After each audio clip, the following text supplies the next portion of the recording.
राजद को कोई हरा नहीं सकता। राजद को हराने में तेजस्वी यादव, लालू यादव और उन्हीं के यादव समाज के लोगों का ही योगदान है। क्या जरूरी था जगदानंद सिंह के बेटे को लड़ाना? अब एक ही परिवार से बेटा एमपी बनेगा, दूसरा बेटा यहाँ से चुनाव लड़के विधायक बनेगा, अपने राजद के प्रदेश अध्यक्ष बने हुए हैं, एक बेटा एमएलसी भी है। नैतिकता के आधार पे जगदानंद सिंह को तो इस्तीफा दे देना चाहिए। आज यादवों के बीच में जो नए सामंतवादी बनने की परंपरा घुस गई है और पूरे बिहार में अगर 100 घटनाएं होती है, मर्डर का, रेप का, अत्याचार का, लूट का, अपहरण का, हत्या का, जिसमें 80 घटनाओं में नए सामंतवादियों की संलिप्तता रहती है। अब कहते हैं कि ए टू जेड की पार्टी है, तो ए टू जेड की पार्टी कह देने से हो जाएगा?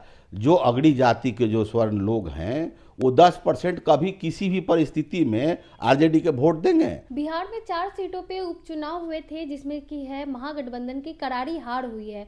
राजद का तो बुरा हाल था। क्या कुछ कारण रहा? इन्हीं सब मुद्दों पे चर्चा करने के लिए हमारे साथ गणतांत्रिक समाज पार्टी के राष्ट्रीय अध्यक्ष मुकुल आनंद जी हैं। सर बहुत बहुत स्वागत है आपका। आपका भी बहुत बहुत स्वागत है। सर क्या वजह रही कि राजद की इतनी करारी हार हुई? राजद की करारी हार जो हुई है, इसमें राजद के ही लोगों को हराने में सबसे बड़ा योगदान रहा है, क्योंकि पूरे बिहार में बैकवर्ड, अति पिछड़ा, दलित और मुस्लिम सब लोग चाहते हैं कि इंडिया गठबंधन की जीत हो, बिहार में इंडिया गठबंधन का सरकार बने, देश में इंडिया गठबंधन का सरकार बने।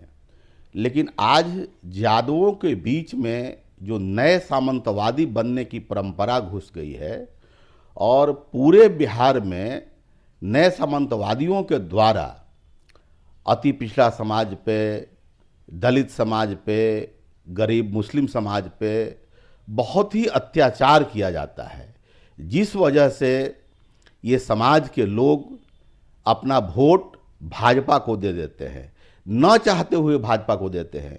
ये जितने भी दलित, अति पिछड़ा, बैकवर्ड या कमज़ोर मुस्लिम लोग हैं, ये कोई भी भाजपा को वोट नहीं देना चाहता है, लेकिन ये नए सामंतवादी के से त्रस्त होके वो लोग उसको वोट दे देते हैं। क्योंकि आज पूरे बिहार में अगर 100 घटनाएं होती है, मर्डर का, रेप का, अत्याचार का, लूट का, अपहरण का, हत्या का, जिसमें 80 घटनाओं में नए सामंतवादियों की संलिप्तता रहती है। इसलिए मेरा मानना ये है कि राजद को, राजद के लोगों के द्वारा या राजद के अहंकार के द्वारा राजद की हार हुई है।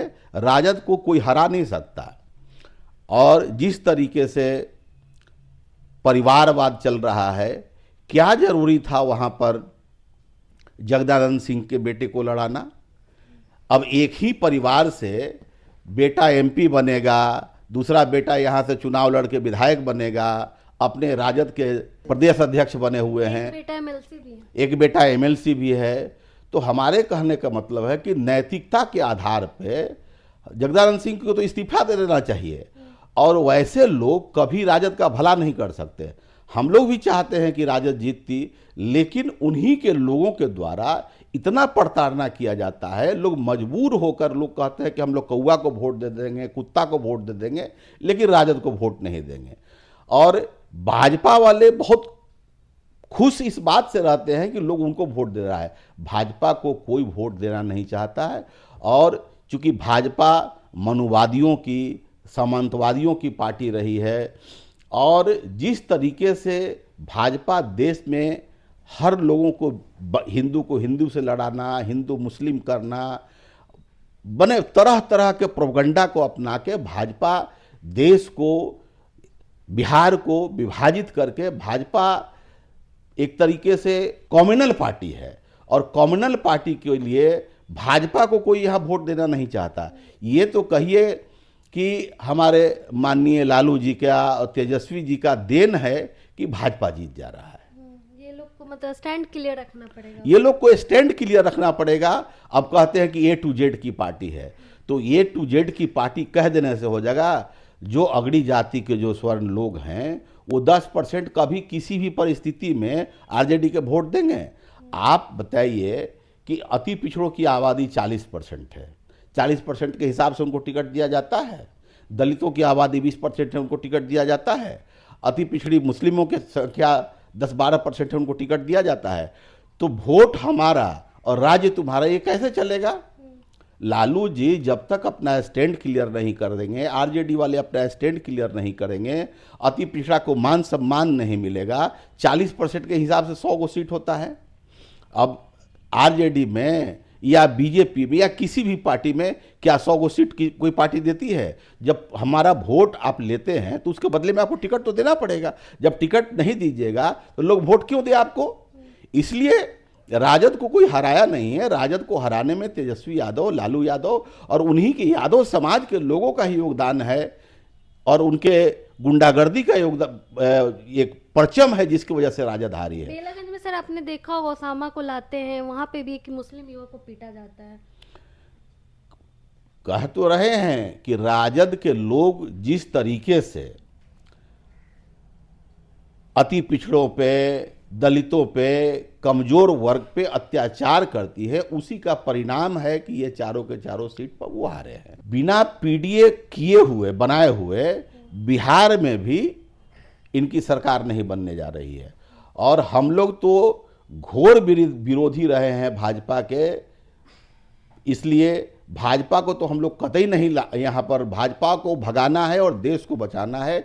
इसी सिस्टम पे हम लोगों को काम करना है। लेकिन हमारे जो आप यहाँ नेता हैं आरजेडी के, चाहे कांग्रेस के नेता है, दोनों कोई बदलाव नहीं करना चाहते हैं अपने नीतियों में, अपने सिद्धांतों में। आज कांग्रेस में देखिए, अति पिछड़ा का एक नेता एस्टेब्लिश है, दलित का एक नेता कांग्रेस में है। आरजेडी में अति पिछड़ा का एक मजबूत नेता है, दलित का एक मजबूत नेता है। तो क्या तो सब सीट पर यादवों को लड़ाना है, जो पैसा देगा उसी को लड़ाना है? तो ऐसे नहीं चलेगा ना। जो जिसका जितना वोट है, अगर उसको उस हिसाब से टिकट नहीं मिलेगा तो यही हश्र राजद का चल रहा है और चलता रहेगा। और भाजपा वाले इस खुशफहमी में रहेंगे। भाजपा को जो वोटें मिल रही है वो राजद के भय के कारण उनको वोट मिल रही है, वरना भाजपा को कोई वोट देना नहीं चाहता। और अगली बार बिहार में भाजपा यहाँ से जाएगी, भाजपा का बिहार से सफाया होगा और केंद्र में भी सफाया एक तरीके से हो ही गया है, सफाया हो जाएगा। कैसे सफाया होगा सर? लगातार तेजस्वी अभी भी हार गए, फिर भी कह रहे A to Z बदलाव कहाँ कर रहे हैं वो? नहीं होगा तो यही हश्र रहेगा उनका। अगर यही हश्र रहा तो विकल्प तैयार हो रहा है और कई सारे विकल्प आ रहे हैं। विकल्प पर हम लोग काम करेंगे, नए रास्ता तलाशेंगे, नए व्यवस्था देखेंगे, उस पर फिर हम लोग चलने का काम करेंगे। बदलाव नहीं हुआ तो आप लोग नया विकल्प देखेंगे? हाँ, नया विकल्प देखेंगे। हम लोगों ने खुद अपनी पार्टी बनाई है, गणतांत्रिक समाज पार्टी। उसके माध्यम से हम लोग पूरे बिहार में 243 विधानसभा सीट पर चुनाव लड़ेंगे। उसकी तैयारी हम लोगों ने शुरू कर दी है। अभी हम लोग 2 दिसंबर को कृष्ण मेमोरियल हॉल में बहुत बड़े पैमाने पर अति पिछड़ों की एक रैली करने जा रहे हैं। और ये रैली एक कार्यकर्ताओं की रैली है, एक आगाज है। और मार्च में हम लोग गांधी मैदान में इतना विशाल और व्यापक अति पिछड़ों की रैली करने जा रहे हैं, जो आज तक पूरे बिहार में अति पिछड़ों की इतनी बड़ी रैली नहीं होगी। और वो रैली ही ये तय करेगा कि बिहार में अगली सरकार अति पिछड़ों की बनेगी, अति पिछड़ा का बेटा मुख्यमंत्री बनेगा।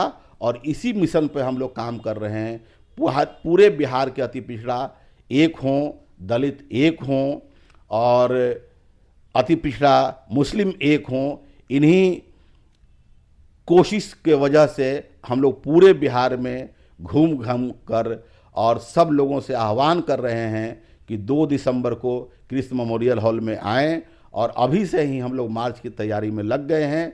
मार्च में गांधी मैदान में जो रैली की जा रही है, उसके लिए रथ यात्रा, पद यात्रा के माध्यम से, सोशल मीडिया के माध्यम से, हर तरीके के माध्यम का इस्तेमाल करके हम लोग गांधी मैदान को प्रचंड भीड़ इकट्ठा करके हम लोग एक नया संदेश देंगे।